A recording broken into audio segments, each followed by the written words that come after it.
और निश्चित व्यवस्था है, चलती हुई एक व्यवस्था है, एक व्यवस्था व्यवस्थित है। ऐसी वो दिशा बदली आज, ऐसे अनंत काल बीत गए। कितने काल बीत गए? अनंत काल बीत गए। और अनंत काल की व्यवस्था देखो। षटकाल के कहते हैं, पहला काल से लेकर 6 काल तक और 6 काल से लेकर पहले काल तक। इनका चलने का क्रम देखो और समारंभ का क्रम देखो। पहला काल 4 फुट बड़े सागर का, दूसरा काल 3 बड़ा बड़ी सागर का, तीसरा काल 2 बड़ा बड़ी सागर का, चौथा काल 1 बड़ा बड़ी सागर का 42,000 वर्ष का, पंचम काल 21,000 वर्ष का और छठम काल 21,000 वर्ष का। बड़ा चिंतन किया इस धारा पर और ये चला जो क्रम देखो। जब भी सत्काल चक्र चलता है ये नीचे से चल रहा है, चल रहा है माने ये चल रहा है, ऐसे चल रहा है माने ऐसे चलता है, माने इसकी परिक्रमा देखो कैसी है कि जो यहाँ दाहिनी परिक्रमा लगाते तो दाहिनी परिक्रमा नहीं, इसकी परिक्रमा देखो कि काल नीचे से चला और ऊपर से फिर समारंभ होगा 6 से लेकर 1 तक और 1 से लेकर 6 तक। अब ये अगर परिक्रमा देखो तो ये परिक्रमा उल्टी हो रही है। आया 18 पकड़ में आ रहा है। एक परिक्रमा यहाँ से चले यहाँ तक आ गए, फिर यहाँ से चले यहाँ तक पहुंच गए। ये परिक्रमा कैसी हो रही है? ये परिक्रमा उल्टी हो रही है। लेकिन धर्म की व्यवस्था देखो बिल्कुल सीधी है। कैसे सीधी है? जैसे यहाँ 49 दिन का महाप्रलय काल पड़ा, एक की धारा निकल गई, निकली धारा, और अब जब धर्म का शुभारंभ हुआ तो वहां दिन इतने महत्वपूर्ण हैं। कई बार ये कहने में आए कि यहाँ आषाढ़ सुदी पूर्णिमा माने पूर्णिमा होगी, माने होगी, आए नहीं कि साथ पूर्णिमा की जगह और आगे का दिन हो जाता या पीछे का हो जाता या आषाढ़ की जगह और कुछ हो जाता या चैत वैशाख हो जाता। दिन कितना निश्चित है, इसका नाम है परंपरा, यह है धर्म है। केवल भारतीय अगर अंतिम दिन होगा तो वह दिन होगा आषाढ़ सुदी पूर्णिमा। आषाढ़ सुदी पूर्णिमा एक अंतिम दिन है, 49वें दिन के महाप्रलय काल का अंतिम दिन है आषाढ़ सुदी पूर्णिमा। और ठीक रात्रि के 12 बजे कि इस तरफ पहुंचे उसका दिन का शुभारंभ हो गया। कौन सा? श्रावण बलि के कब। अब श्रावण की जगह भादो हो जाता। बोले कैसे हो जाता? श्रावण अर्थात सुनो तुम ध्यान से, श्राव माने वह शाश्वत धर्म को, वाह माने वही परम सत्य है, और ना माने बिल्कुल ठहर जाओ। ना को ज्ञान भी कहा और ना को ठहरने को भी कहा, ना की व्यवस्था जानने को भी कही और ना की व्यवस्था जाने को भी कही। एक तरफ ना की व्यवस्था रखने को भी कहते और एक तरफ ना की व्यवस्था जाने को भी कहते कि नहीं भैया तरह के जाओ मत। ना आने का ना शब्द है, ना जिसे प्राकृत में कह रहे हैं ना, हिंदी में वो ना हो गया, लेकिन ना वहां ना है। तो ऐसा श्रावण कि जब ठीक रात्रि के 12 बजे अगर देखो एक दिन आगे एक आध घंटा आगे पीछे हो जाए या एक आध मिनट का समय आगे पीछे हो जाए तो नहीं होगा। क्यों नहीं होगा? केवल 3 समय का खेल है। हर समय निकल गए काल, निकल जाएंगे काल, और ये काल के गाल में जिन जिन ने जन्म लिया वो समाते गए, यही समाते गए, यही जन्म होते गए। ये बुनियादी यात्रा रही अनंत काल से जिंदगी। लेकिन जिसका जन्म होता है उसका ही मरण होता है। आत्मा का न जन्म है न आत्मा का मरण है। अभी मंदिर विधि पढ़ रहे, बहुत अच्छी बात पकड़ में आई। आदिनाथ स्वामी का जन्म प्रसंग बता दिया और प्रसंग बताया महावीर स्वामी का, ठीक है उनका यहाँ जन्म हुआ, ठीक है जन्म पढ़ लिया। और इस समय यहाँ नाम आया, कारण स्वामी का जन्म नहीं बताया। क्यों नहीं बताया कारण स्वामी का? तारीख तो यहाँ लिख सकते थे, वो इतना भी हो सकते थे कि अनंत सुदी सप्तमी में गुरु महाराज का जन्म हुआ, फिर उनकी ये परंपरा रही, फिर उनने बोला अरे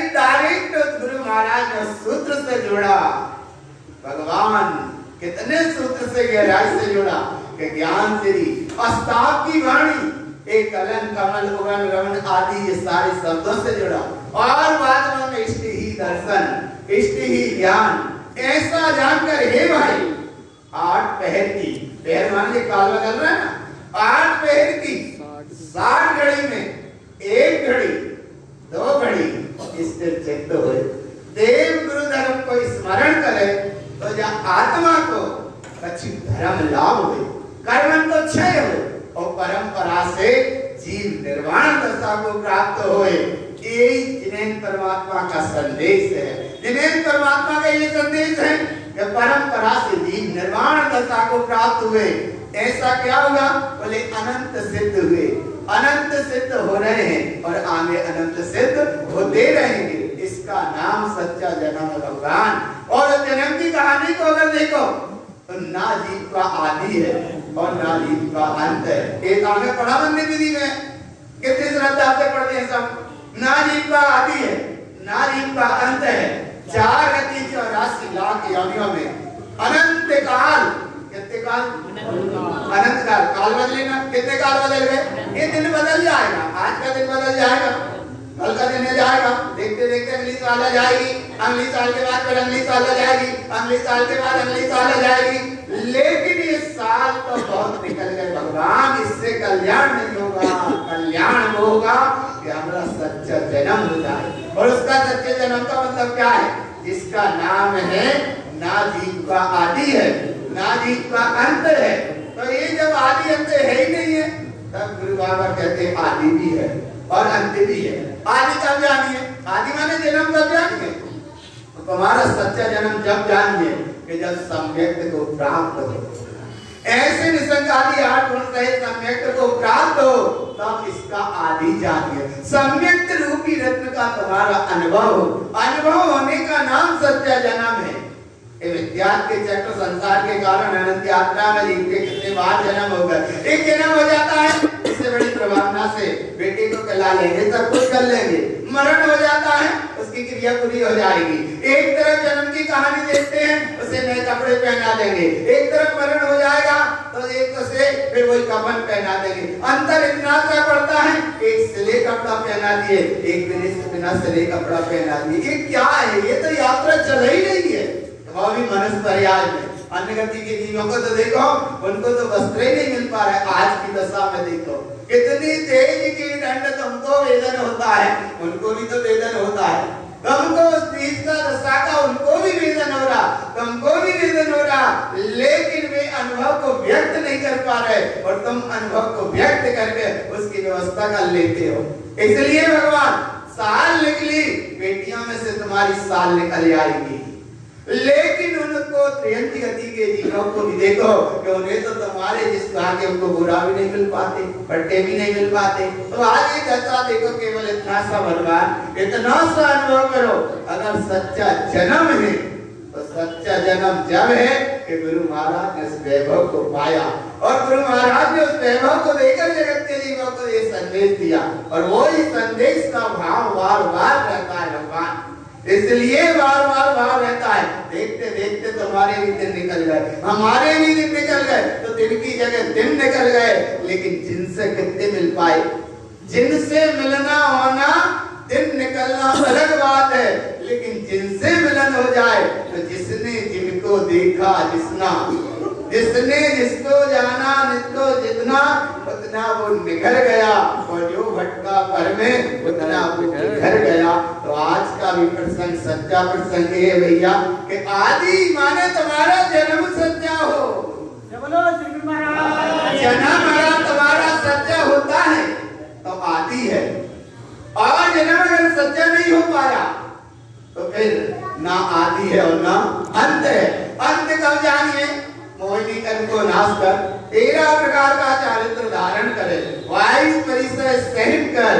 ये सब प्रसंग यहाँ पढ़े भैया अभी पढ़ रहे रोज पढ़ रहे हो तो ये तुम्हारा प्रसंग अंत का बनता और इतना बड़ा प्रमाण दिया कि केवल ज्ञान को प्राप्त हो आवागमन कर रहे तो तब इसका अंत जानिए। तो अंत को और जन्म को अगर थोड़े 2 अक्षर में देख लो तो जन्म में भी 2.5 अक्षर है और अंत में भी 2.5 अक्षर है।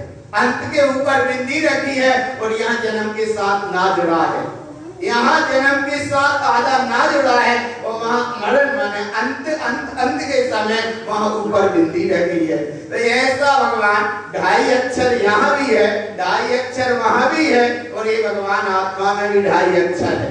ये 2.5 अक्षर है, यहाँ भी मोह में 2.5 अक्षर है और वहाँ मोक्ष में भी 2.5 अक्षर है, ज्ञान में भी 2.5 अक्षर है, ध्यान में भी 2.5 अक्षर है। और भगवान कितनी 2.5 अक्षर की यात्रा चलती आ रही है और 2.5 मिलाते जाओगे 7.5 का चक्र चलता रहता है। ये 7.5 के चक्र कर्म यात्रा में भी 2.5 अक्षर का भगवान आत्मा अनंत काल से भटकता आया और अनंत काल तक भटकता रहेगा अज्ञान दशा में। लेकिन जहाँ सत्य जन्म हो जाना तो सच्चे जन्म का नाम है कि धन्य धन्य गुरुदेव जी, उनके आधार से हमें सच्चा जन्म का महोत्सव का योग बना भगवान। और ऐसा सच्चा जन्म का महोत्सव हम बार बार कहते, 1000 बार कहा, कई बार कहा और ऐसा प्रयास किया भगवान कि हमने भी गुरु बाबा का जन्म महोत्सव मनाया। 3 दिसंबर को मनाया, कहाँ मनाया, कितना मनाया उनका महोत्सव और राग पूर्वक मनाया और इतने प्रभावना पूर्वक मनाया कि कम से कम 151 स्थान में देश और विदेश में जहाँ तक संपर्क रहा गुरु महाराज का, हमने केवल किस लिए कि गुरु बाबा का वैभव को लोग समझे। उनका महोत्सव मनाओ जिनने तुम्हें सच्चा मार्ग दिया और सच्चा मार्ग क्या दिया कि वे जहर पी गए और तुम्हें अमृत पिला के गए, वे नदी में डूब गए और तुम्हारे लाने वे आत्मा में डुबा के गए। ऐसे गुरुदेव इतने उत्सर्ग सहने के बाद भी वे तुम्हें आत्मा के डुबा के गए। वे इतना सब जहर आदि की संकट घटना के बाद भी वे तुम्हें रस पिला के गए, आत्मा का रस पिला के गए। उनका महोत्सव सच्चा हो भैया और उनका सच्चा महोत्सव तो ये देखो कि यहाँ नाम भी नहीं है कि नहीं भैया महावीर का जन्म हुआ, आदिनाथ का जन्म हुआ, नारायण स्वामी का, बोले हमरो भी तो जन्म हो, हमरो भी तो हो जब मंदिर विधि में बीच में। अरे भैया जन्म तो वो है सच्चा जन्म, अस्तात्व महोत्सव यहाँ हो रहा है, वो सच्चा जन्म है। बोले रोहिया रमन आदि जी ने कही कलम ध्रुव प्रमाण, कितने प्रमाण पूर्वक के सूत्र पढ़ते हो भैया। तो ऐसे सूत्र पढ़ते पढ़ते तुम उस धारा से जुड़ो, उस भाव से जुड़ो और ऐसे शाश्वत धर्म उपदेश से जुड़ो। इसका नाम सच्चा जन्म का महोत्सव है। ये जन्म के महोत्सव हो जाएंगे। कई जगह हम देखते हैं भगवान एक जन्म हुआ, थोड़े से गीत गा लेंगे भगवान, और समय आया थोड़ा सा आयु का अंत आया, शरीर छूट जाएगा, लोग फिर भी गीत गा लेंगे। इसलिए भगवान हर परिस्थिति में सच्चा जन्म का भाव देखो, वात्सल्यता का एक अनुराग अपने अंदर में फूटना चाहिए और वो वात्सल्यता का एक अनुराग अपने अंदर में फूटना चाहिए। कितनी विषम परिस्थिति आए लेकिन तारुण्यपन से कभी समझौता मत करो। सच्चा जन्म कब, कितनी ही विषम परिस्थिति आए तारुण्यपन से समझौता मत करो। कितनी ही विषम परिस्थिति आए लेकिन तारुण्य से समझौता मत करो। कितना ही तुम पे संकट का महाकाल क्यों ना आ जाए लेकिन तारण ग्रंथ से समझौता मत करो। और कितना ही तुम्हारा चक्रव्यूह चल जाए लेकिन तारण मंत्र से समझौता मत करो। मंत्र एक ही ठीक है, ओम नमः सिद्धम। अगर ओम नमः सिद्धम जपते जपते शरीर भी छूट गया, ओम नमः जपते जपते जो योगी निस्वभाव में रम जाते हैं, निस्वभाव में ठहर जाते हैं, ऐसा ओम नमः सिद्धम है। और कितना ही चक्रव्यूह चल जाए लेकिन तारण मंच से समझौता मत करो। तारण मंच माने जहाँ आत्मा शुद्धात्मा परमात्मा की ही बात है और आत्मा शुद्धात्मा परमात्मा का बात है। अगर ये अनुभव में होता है तो तुम्हारा सच्चा जन्म होता है और ये अनुभव में नहीं होता तो फिर वो 84 का गोता चलता रहता है। कहाँ कहाँ गया एक जीव, बोले गिनती ही नहीं है, ना आती है और ना कहाँ कहाँ गया, बोले चलती गई यात्रा। अब तुम्हारा सच्चा जन्म है तो जहाँ सच्चा जन्म है ये तारण मंच की बात, और जहाँ अगर तुम्हारा सच्चा जन्म है तो एक बात है जिसकी छाया हम पे है, जिसका नाम है तारण ध्वज। और तारण ध्वज माने तुम्हारा सब कुछ छूट जाए, सब कुछ गिर जाए, सब कुछ लिप जाए लेकिन तारण ध्वज कभी नीचा ना हो तो तुम्हारा सच्चा जन्म का भाव है। तारण पंथ, तारण संत, तारण ग्रंथ, तारण मंत्र, तारण धन, ये 6 चीजें सही कहने बाद में दूसरे लोग नहीं कहते, अपने ही लोग ना कहा। और अपने में ये मत समझना कि हमने कहा, ऐसा नहीं, बस अपने ने कहा। किसी ने कहा, बोले 6 बातें तो मत बोला करो। हमने कहा ये 6 बातें बोलेंगे तो तुम्हारे कर्म क्षय हो जाएंगे। और कर्म क्षय तुम्हारे जब होंगे कि ये 6 बातें सुनना और सुनने के बाद में ये भाव अनुभव में लेते जाना। कर्म क्षय जब होंगे जब स्वभाव का अनुभव करोगे। इस संत पंथ ग्रंथ की बात तो बड़ी सहज बात है और बड़ी सहजता से कहते हैं वहां हमारा जन्म हुआ, इस आमना में, इस पद पे, इस पंथ में जन्म हुआ। गुरु महाराज की विरासत में हमें वैभव मिला वो वैभव, ये हमारा सच्चा जन्म हुआ। शायद इस पर्याय में तुम इस युग में, इस कामना में न जन्मे होते तो ना मालूम भगवान कहाँ जन्मे होते। और अगर ये कामना का भाव था, अगर भाव तुम्हारे भाव में नहीं आ रहा तो चाहे कहाँ जन्म गए, चाहे जहाँ जन्म गए, पर यात्रा तो वही चलती रही। इसलिए भगवान अगर जन्म इस पर्याय में मस पर्याय पाई और यहाँ तुम्हारा शुद्ध आमना में अगर जन्म हुआ तो भगवान इतनी तैयारी करना, इतना वात्सल्यता का अनुराग रखना। हे गुरुदेव, आपने जिस वैभव को पाया, आपने इस वैभव को पाया, अगर इतनी गहराई से उस वैभव को हम ना पा पाए तो आपके वैभव से कभी हम समझौता इसलिए नहीं करेंगे कि एक जरा सी बात में पढ़कर ना मालूम कितने जीव भटक जाएंगे, और एक बात सच्ची अनुभव में ले ले तो ना मालूम कितने जीव सुलट जाएंगे। अनुभव की बात है। मारीची कुमार का जीव हर समय का अपना भाव मंदिर में पढ़ते हो। मारीची कुमार के जीव का निर्णय क्या हुआ? ब्रजवावीर की प्रयास से लेकर महावीर तक कहानी देखो उनकी जरा। क्या महावीर की कहानी तक देखते हो तो क्या समझ में आता है? भगवान जरा सी भूल में त्याग के परिणाम के कारण वो जीव समुद्र से बाहर हुआ। और वो समुद्र से बाहर कैसे हो गया?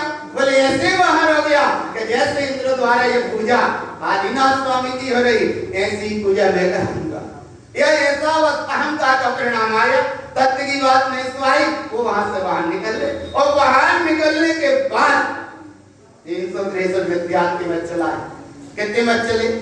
363 में त्याग के मत चले। जन्म मरण उस जीव का अनंत पर्यायों में होता रहा, बार बार पर्याय में होता रहा, नाना तरह की पर्याय में होता रहा, लेकिन वो त्याग के फल का परिणाम ये रहा कि एक घोड़ा कोड़ी सागर तक वो जीव भटकता रहा। और वही भगवान महावीर स्वामी जिस समय सिद्धि पर्याय में आए वहां सच्चा जन्म हुआ। और सच्चा जन्म कब हुआ? जब उन्हें करण लब्धि पूर्वक सम्यक की प्राप्ति भई, 2 चारण नित्यधारी मुनिराज निमित्त बन गए। और जब सच्चा उपदेश दिया, हे सिद्धराज जाग, तुम कहां सो रहा है? जरा सी तेरी भूल का परिणाम, जरा पीछे मुड़ के देख। एक बड़ा कोड़ी सागर की यात्रा हो गई। वहां जन्म मरण बहुत बार हुआ लेकिन सच्चा जन्म नहीं हो पाया। जिस समय सिंहराज को संबोधन दिया मुनिराज ने और सिंहराज समझ गया और जैसे ही समझे करण लब्धि पूर्वक उनको सम्यक की वहां प्राप्त हुई। इसका नाम सच्चा जन्म है। और ये सच्चा जन्म का जीव का महावीर का वो सच्चा जन्म हुआ। वो जन्म के साथ बढ़ते गए फिर यहाँ आकर वीर भगवान महावीर बन गए। कृष्णा देवी की कोख से फिर उनका यहाँ जन्म हो गया। और जन्म होने के बाद वो तो निर्वाण का साधो प्राप्त ही कर गए भगवान। इसलिए हर समय प्रसंग रखो महावीर के प्रसंग का, हर समय प्रसंग रखो अपने दृष्टि में राजा श्रेण के प्रसाद का, हर समय दृष्टि का विषय रखो भगवान गुरु बाबा के इस वैभव का। अगर इस वैभव को अपन आत्मसात करते हैं, परम दशा विराटता को प्राप्त करते हैं, सम्यक को अगर उपलब्ध होते हैं, सम्यक दर्शन की ज्योति को अगर जागृत होते हैं तो तुम्हारा सच्चा जन्म है। एक ज्योति तो तुम जलाओ भगवान, ज्योति अर्थात एक ज्योति से ज्योति जलाते चलो, ना मालूम तुम उस वैभव को पा जाओगे। ऐसे वैभव को पाओ भैया। ये सच्चा जन्म अवसर गुरु महाराज का है और गुरु बाबा के वैभव का ही सारा उत्सव है। गुरु बाबा की ही सारी महिमा महिमा है। आज गुरु बाबा के सबको विशुद्ध आमनाय में जन्म मिला है। आज अपन बैठकर यहाँ बैठकर गुरु बाबा के वैभव को समझ रहे हैं। गुरु बाबा की महिमा आती है, जिन धर्म की महिमा आती है, जिन शासन का भगवान आता है, और हम बार बार ये भाव कहते रहते हैं कि सच्चा जन्म तो भगवान वो है जिसका नाम सच्चा जन्म की कहानी ये है कि समाज में वात्सल्यता के गीत गाते रहो। समाज में एक राग के धारा में न जड़कर कम से कम गीत राग भाव के साथ एक प्रेम की धारा, ज्ञान की धारा निरंतर बढ़ती जाए। छोटा सा एक समाज है। हमें पूरे अपने विश्व की गणना की समाज का जनगणना देखी, उसमें देखो तो सबसे छोटा समाज है तारणपंथ समाज। तारणपंथी समाज की जो यहाँ इसलिए बार बार कह रहे भगवान, सबसे छोटा समूह गणना में आया तारणपंथी समाज का, और तारणपंथी समाज का सबसे छोटा तो समूह गणना में आया। लेकिन तारणपंथ समाज के पास वो निधि है कि सारे विश्व को जो आलोकित कर दे, सारे विश्व को जो प्रकाशित कर दे, सारे विश्व को प्रकाशित करने वाली वो चेतन निधि अध्यात्म वाणी है। और ऐसे छोटा सा समूह होने के बाद भी पूरे भरत क्षेत्र में देखो तो भरत क्षेत्र में अगर जिनवाणी का पंथ है वो केवल तारण पंथ है। और इस तारण पंथ में वेदी पे जिनवाणी विराजमान होकर अध्यात्म वाणी आदि की पूजा होकर यहाँ पूजा होती है। इतने मत पंथ संप्रदाय देखे भगवान, लेकिन जिनवाणी हस्ताक्षर करके पूजा कहीं किसी पंथ में नहीं होती। तो इतना बड़ा तुम्हारे पास वैभव है भैया, ऐसे वैभव को समझना, ऐसे वैभव को जानना और ऐसे वैभव का अनुभव में लेते जाना। इसलिए भगवान वह समय बहुत अद्भुत है, और समय के बाद में समय के संकेत की हम समझते हैं। इसलिए समझ रहे हैं भगवान कि दुनिया में सब तरह के लोग मिलते हैं, इसलिए भगवान दृष्टि रखो एक ही, समय बड़ा अद्भुत है, समय बड़ा महिमावंत है। अब एक भावना हम तुमको एक भावना बता रहे, तुमको भावना की ये भावना देखो, सच्चा उपदेश जिनने चंद्र करके पाठ जहाँ जहाँ किए उनकी भी भावना रही कि आज इसमें तिलक महोत्सव संपन्न हो जाए। तो गुरु महाराज के जो भावना के साथ तिलक महोत्सव है, उनका ही अस्ताप है, उनका ही तिलक है, उनका ही महोत्सव है। और उनके महोत्सव को हर समय ये भाव में ध्यान रखना भगवान, और समाज में थोड़े से ऐसे गीत गाते जाना कि हर परिस्थिति में ऐसा रहे हमारा तुम्हें सहारा। हर परिस्थिति में ऐसा रहे, हर कोई का ये विचार माना नहीं तो बोले उनने सुना था वे भाई, अगर इधर कह रहे कि गड्ढा में दूध डालना एक लोटा तो सभी दूध डालना, नहीं तो पता पड़ा इतने दूध में अगर एक लोटा पानी चल जाएगा कोई देख थोड़ी रहा कि हमें पट्टी के नीचे डाल रहे हैं।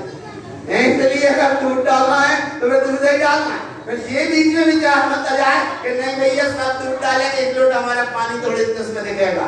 तो एक बात इसलिए कि हर परिस्थिति में ऐसा रहे हमारा तुम्हारे लिए सहारा, कि आंख तो हो तुम्हारी लेकिन आंसू बहता रहे हमारा, आंसू बहता